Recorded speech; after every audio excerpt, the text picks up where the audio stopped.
President said there's no deadline to get the remaining Americans who want to leave out of Afghanistan. But is there an acceptable timeline for the President for them coming home? Well, I would say, Rachel, if someone decides in a year they want to leave Afghanistan, we're going to help them leave. If somebody is now ready to, we're going to help them leave as quickly as possible. So I think that's what he was conveying. Go ahead. Thanks, Jen. I want to follow up on my question yesterday about deserving Afghans who did not get to leave. I think many people would understand that in the fog of war, despite the best efforts of the Marines and consular officers on the ground, mistakes are made. Marines could grab people or push people out of the gate because of a security threat, for example.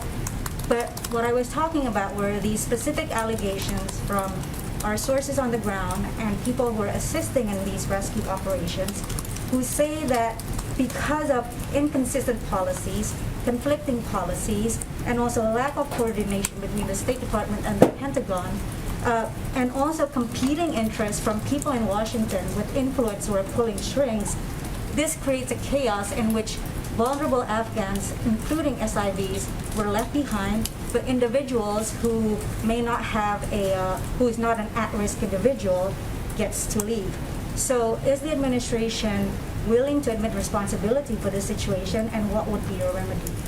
I have no confirmation of what you've just outlined. What I will tell you is that 117,000, approximately, many of them Afghans, people who are not American citizens, were evacuated. That's more people than ever in any airlift in U.S. history. And what our U.S. Marines and what our military did on the ground was work to evacuate as many people as humanly possible, as quickly as possible.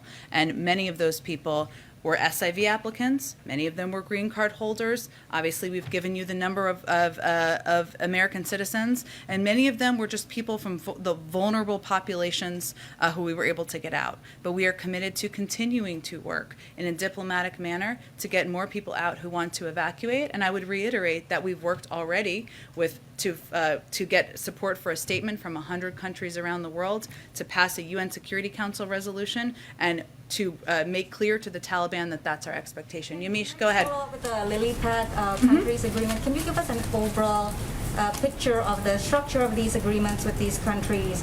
What are we paying or providing them in return? And how do we deal with local resentment? And this would also apply to people around American bases who may feel concerned about the threat of either COVID or a terrorist threat. How are we dealing with that? Well, what we're doing is we're relying on all of you to convey clearly what our COVID protocols are, what our security protocols are, what our vetting protocols are, and we're also communicating very closely with governors and leaders in the region. Every country has different agreements. This is not a quid pro quo situation. This is where the international community recognized the need of the Afghan people, and nearly 24 countries have met this moment to have a place where individuals who are leaving Afghanistan can be, some before they go to third countries, some before they come to the United States. Jamish, go ahead. I think we've got to move on, Patsy. Go ahead.